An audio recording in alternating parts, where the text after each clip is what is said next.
How to record on Snapchat while playing music with headphones. The first things first is, of course, access your Snapchat account. And before you do, make sure that you're currently running with the updated or the latest version on Snapchat by just simply going to your Play Store and check if you are running with the latest version. Now, once you made sure, go ahead and log into your Snapchat account.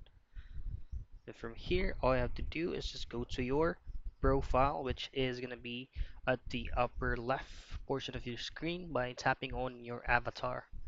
From here, just go to your settings, the gear icon, which is going to be at the top right corner.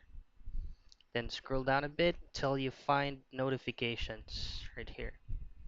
Now from here, make sure that all these options right here is going to be ticked. Now once everything is checked or ticked, just go back and then scroll all the way down till you find permissions, and then make sure that from your camera, contact, location, microphone, phone, and storage is gonna be all enabled.